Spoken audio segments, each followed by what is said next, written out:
A zillion years ago, I really struggled financially in my decade of poverty, as many of you might have heard in earlier episodes, to the point where one day I stood in my little converted horse stable loft and screamed, I literally screamed at the top of my lungs, "I'm done!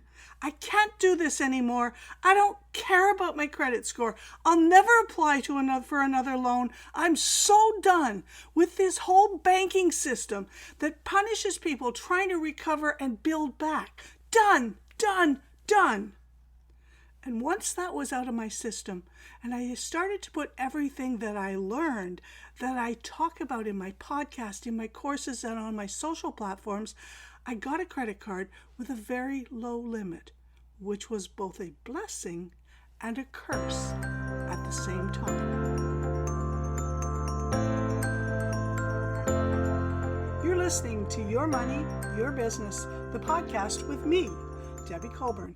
I'm a small business expert and a former professional accountant turned money mindset guide.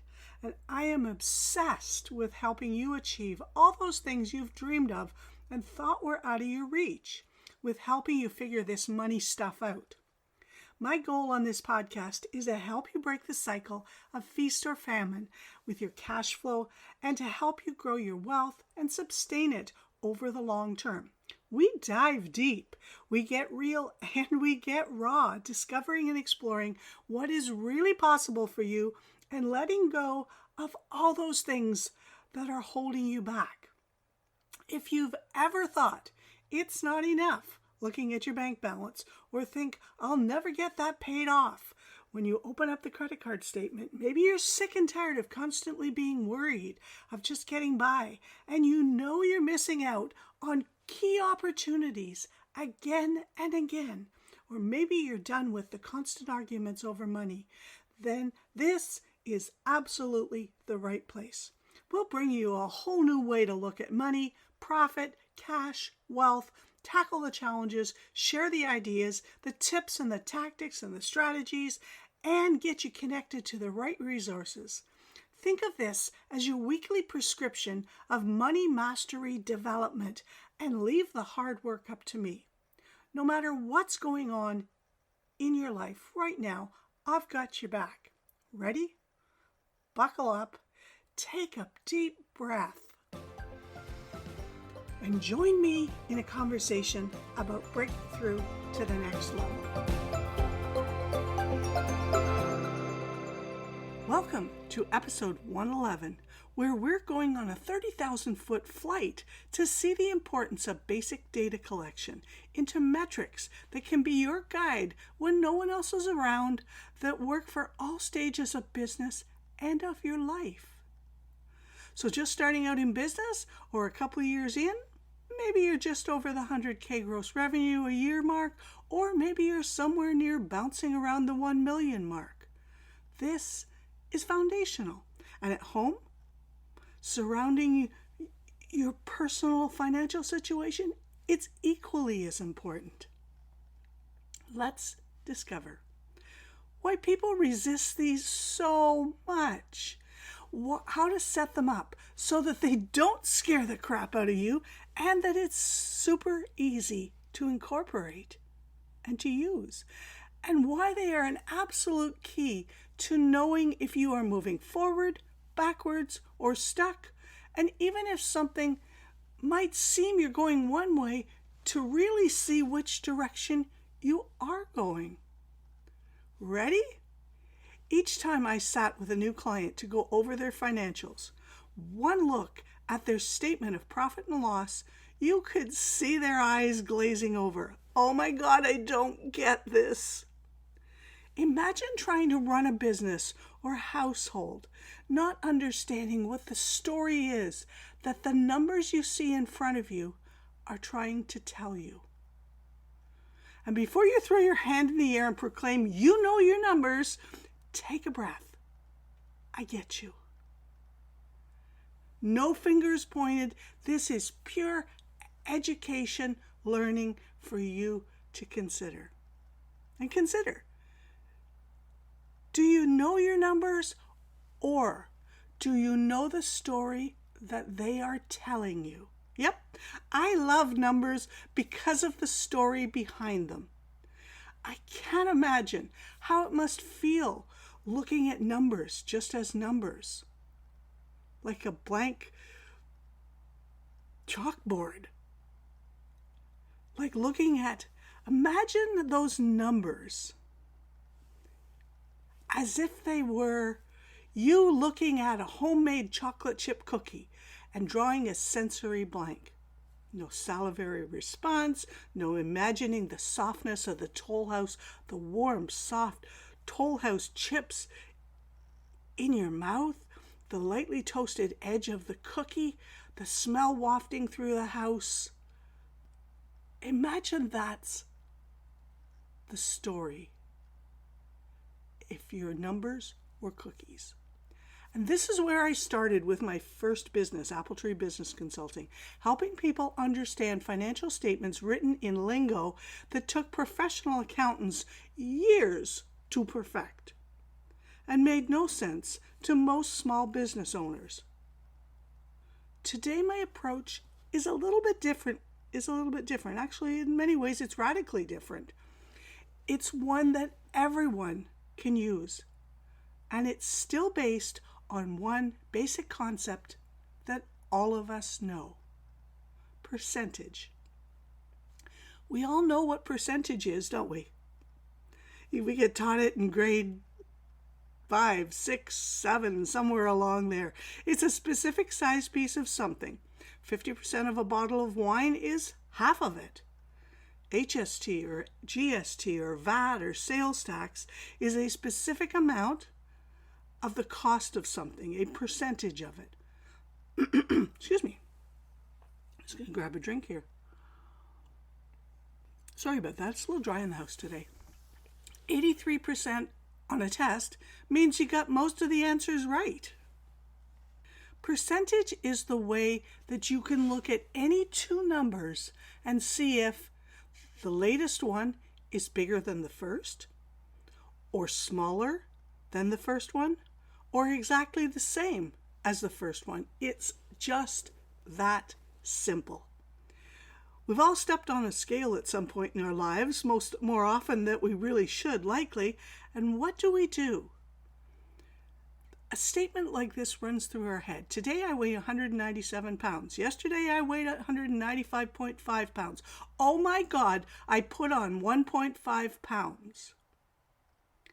But did you know that 1.5 pounds is actually an infinitesimal small gain of 0.767%, less than 1%.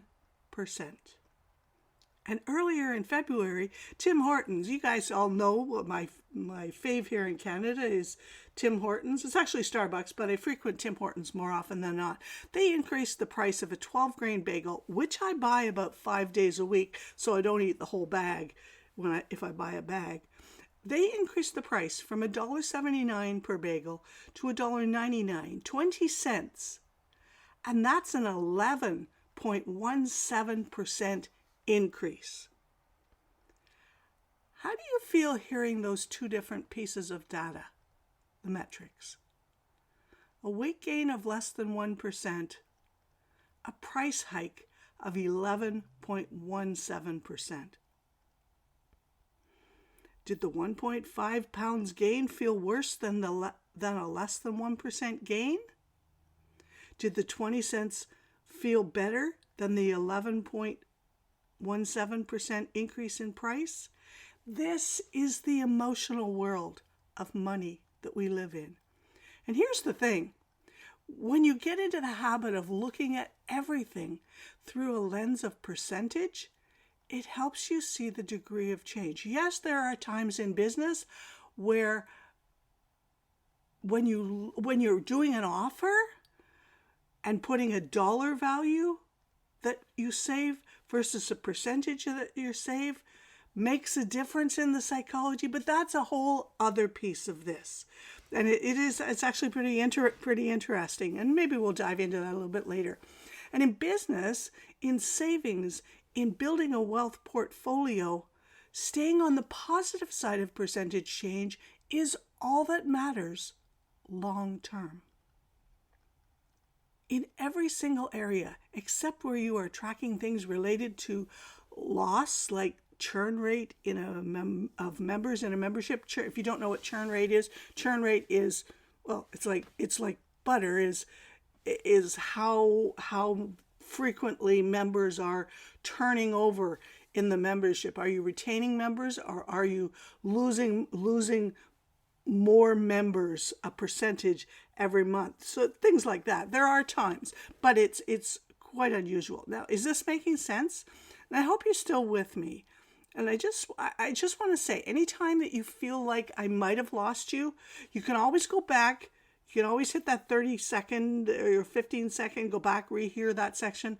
Or you can start from the beginning and hear it through a second time, do it a different day. Or if things get fuzzy or it's just too much, please just stop and simply shoot me a message on LinkedIn or an email and let me know where you simply had to let go of the episode. You just couldn't hang on to the rope anymore. And I'll help you out from that point. So how does this work in real life? Well, to make it easy for you, we've got to get started metrics dashboard set up for you on Google Sheets and in Excel if you prefer. And the download link is in the show notes. But you'll need to drop your good email address in though. Okay, it's something we just have to do that, because otherwise we can't stay in touch with you. It's a business. But you know that, right? I'm not talking to naive adults. And this is this sheet, while that we've taken out our numbers, it's the exact sheet that we use in our current business. Okay, I just want to clarify something for you, because I know that you possibly have heard the terms KPI before, which mean key performance indicators. It's a thing, it comes out of the accounting world. It's been adopted all over the place. And that's one of those accounting things, and commonly refers to items that aren't really particularly helpful day to day. Honestly, they're not. 25 years as an accountant, I can tell you that KPIs on a day-to-day basis, not helpful. For us, the KPIs for each business are individual. And remember, when I'm talking about business, this is as applicable to business as it is to your personal and family situation. We're talking about that a little bit later on in the episode. And there is one commonality that runs all the way through all of this data. And it shows each one, when you pick your KPIs, it will show trends that directly impact revenue, growth, and profitability. Okay, that's the key in how we approach our metrics. And for personal, it impacts your overall financial health in your personal life. Now, as you grow your teams in your business, there is a next stage to this, which we cover in all of our programs. I don't want to overwhelm you right now because right now it's a matter of just getting that first dashboard set up for you. It's an evolution too. And KPIs are not vanity metrics. Yes, there is some tracking of numbers from the socials, but we are not tracking vanity metrics. They are not ever compared to someone else. As you look at the sheet, you'll see example categories on the left-hand column, okay? And I encourage you to pop and get that download. So the left-hand categories are things like email list subscribers on LinkedIn, how many views to your profile, how many students do you currently have, things along that line. And on the top, there are dates, and it's set up 1 week, they're in 7-week periods. And what we're talking about in this particular episode is tracking data metrics week to week. Sunday night, Monday morning, just pick a day and always do it at the same day. So you're doing apples to apples. And you are simply looking at the percentage change each week. Now, it's not a replacement for your internal financial statements, and I really want to encourage you to I'm not sure what the word would be, to embrace that, because I know there's a tendency where people go, oh, I've got revenue on there, I got to get my expenses on there, and all of a sudden you've recreated a financial statement in an Excel sheet or in a Google sheet. That's not what we want. It's a dashboard. It's a thing that tells you your health of specific line items that if you stop focusing on those, it will negatively affect your revenue, your growth, and so on. So it tracks how fast are you going? How much gas do you have? Does your oil need to be checked? Like this, if it was your car, that's what you'd be looking at. How's your blood pressure in your person? How's your blood pressure, your weight, any cavities? I have a tracking sheet. You might have heard that. I have both a journal and a tracking sheet for those last things in my health. Those are what dashboards are. Got it? Now, you'll likely want to ask yourself some questions to figure out which metrics you should or could be tracking. How do my clients find me? So that's what if we were going to build one for you, ask yourself the question, how do my clients find me? And those are the things. Do they find you through Facebook ads, Google ads, LinkedIn ads, some sort of paid format? If that's the way, then you've got some metrics in that area that you definitely want to be tracking week after week. Do they find you like me? At this stage, they find me primarily through the podcast and on LinkedIn. So those two platforms, the metrics that I have on my sheet are related to those particular things. I expect to see growth there, as well as increased engagement over time. Another question to ask yourself is how many people have engaged? And when we talk about engaged, we're talking about how many people put up their hand to say, I'd like more information about what you do in relation to any of your offers, whether they're paid or whether they're free. And that's your email list, which you always want to be growing because it is the asset that you own. Your Facebook group is not an asset. Your LinkedIn group is not an asset. Those things close, you're done. But your email list is yours, because even if that email platform closes, if you're doing things right on a regular basis, you have downloaded your list. So you've got a CSV or an Excel spreadsheet or a Google sheet or something with all of that data from your email provider on your laptop. Okay? When I transitioned to, when we're talking about email lists, so when I transitioned from primarily dogs to my Moments Money Mindset and Business platform, I knew that my email list would likely shrink a bit. I didn't want to just toss it away. And you might be someone who's currently on that list. And did it shrink a bit? Yeah, it shrunk a little wee bit. It actually shrunk 20%.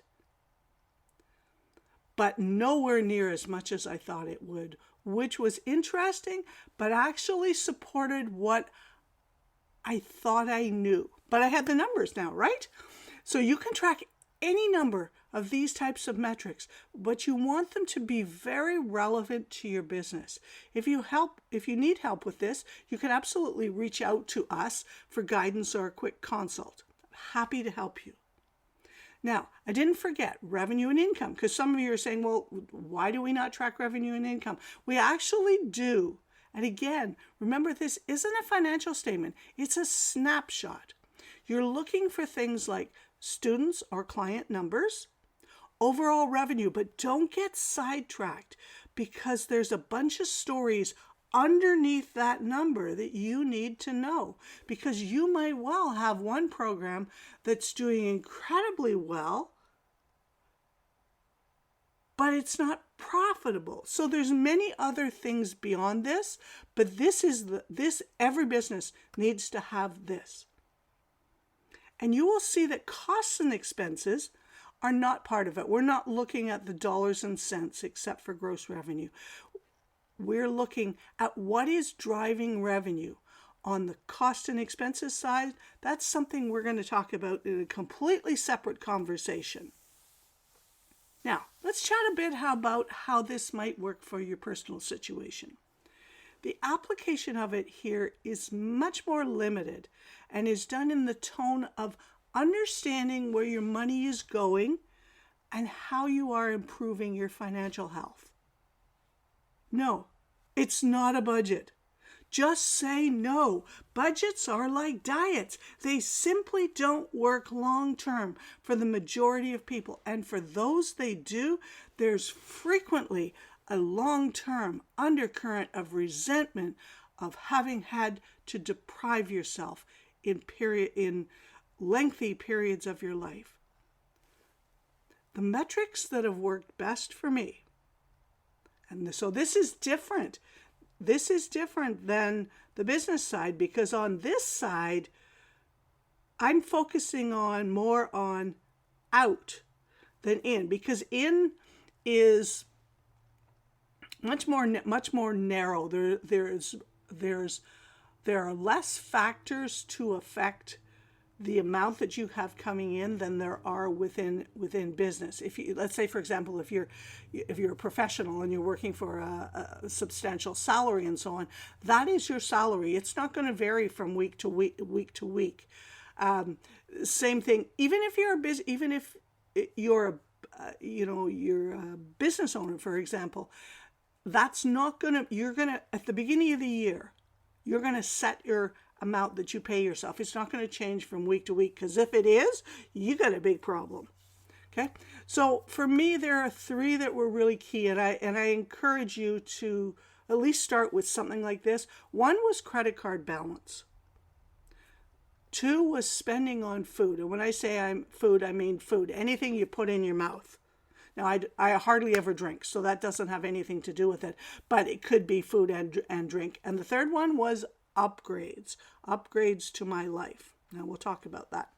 But yours might be a little bit different. And again, if you'd like a little bit of help with this, you know how to find me. A zillion years ago, I really struggled financially in my decade of poverty, as many of you might have heard in earlier episodes, to the point where one day I stood in my little converted horse stable loft and screamed at the top of my lungs, "I'm done. I can't do this anymore. I don't care about my credit card score. I'll never apply for another loan. I'm so done with this whole banking system that punishes people when they're trying to recover and build back. Done, done, done." And once that was out of my system, and I started to put everything that I'd learned and that I talk about in my podcast, in my courses, and on my social platforms, I got a credit card with a very low limit, which was both a blessing and a curse at the same time. Now, if you know anything about how credit scores are calculated, you'll know, because credit cards are designed to benefit the finance and the banking industry, that 35% of your credit score, whether you're in Canada or the US, is based on credit usage. So you can have 3 cards, each with a $10,000 limit, so $30,000 credit available, and have $20,000 owing on them, and have a massively better credit score than someone with a $300 limit that pays it off full in every month and just happens to make one small purchase before the statement date. And let's assume both making the same income. So even though you are in total compliance, pay in full, never miss a payment, because of the very small limit, you get kicked in the teeth. This is what the system doesn't want you to know. And that is one of the challenges of being a professional in the finance industry, is that sometimes it feels better to not know as much. But I believe that the more we know, because I'm old enough to know that credit cards only came into existence in early 70s. The world went on before that. Money system has all changed. But understand that just like Vegas, things are tipped in the favor of the industry. They're not legislatively tipped like the gambling industry, but they are. For me, it was a real life experiment. Like a lot of what I do with my money is I do it as a real life experiment because I wanted to do that so that I could teach from experience. I wanted to see what would happen when someone did something, how it impacted credit score, how it impacted various different things. The exact same thing that I did you might have heard me talk about it, when I did my 90-day experiment with the casinos that I actually extended to a year. Gosh, it's really dry. I apologize, guys. Anyway, so it's one of those things. It's experiment and play. I know some people don't like to experiment with their money, but heck, it's good for experimentation. So I do recommend that everybody, regardless of where you are, is track your credit card balances, all of them. Even if you're paying it off in full every month. Maybe if you're doing that, maybe you want to, be tracking what's the high point that I get to? Am I racking it up? And I know for those of you who are saying, yeah, but I got to do that because I get points. Really? There's a certain point in your life where focusing on the points where you've got everything else going great, but don't do something just because of the points.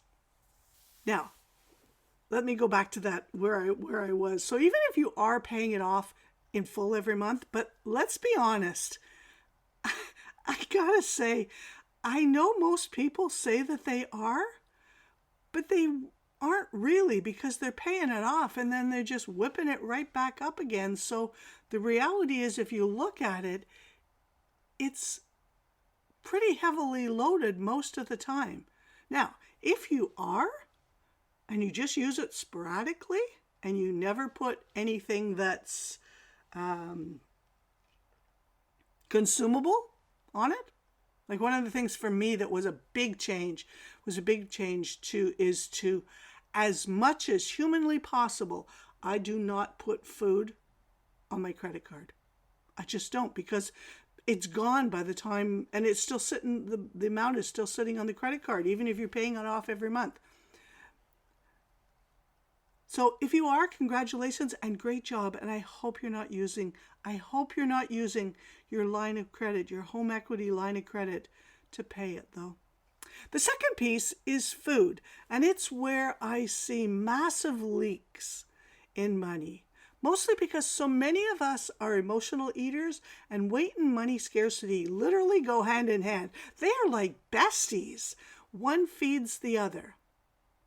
Now, for me, the day that I saw that one person living alone, had spent just shy of $700 on food, stuffed food into my body. Now, we're not talking here premium whole foods, organically, locally grown, or the best restaurants with the most exquisitely healthy meals. We're talking junk food, crap, way too much food of the wrong food. I knew that I had to be tracking my food and make some radical shifts. I use the tracking and spend features. I love the pie chart, no pun intended, in my Tangerine banking app to do this. And I know so many of the banking apps have something like this. I don't do it every day, but at least 3 times a month I go through it, and I make sure I know what my numbers are in there. And they have a feature that allows you to put a spend limit in there. But I also go through and make sure that everything's been categorized into the right thing, so I don't end up with oh my friggin' Lord, I could have put an extra $100 into my investment account, but instead I'm carrying it around on my flubby tummy. And the final one is upgrades. Now, this goes the opposite direction. When I feel a bit shaky in my finances, I can withdraw. And I think many of us are the same. It's that scarcity mode. It's that exactly the same thing as what happens if you're in the freezing cold, of hypothermia. The body starts pulling all the blood back from the extremities of the body and pulls it back in to the heart to keep the core of the body, the essential part of the body, the heart, flowing into the brain. It can let the hands and the feet and so on freeze, but it needs that core. That's what tends to happen to us with our money when we get a bit shaky. We pull back, we stop spending, we get really, really mega frugal. Some people go the opposite direction, but ultimately people just withdraw. And I'm an ordinary human.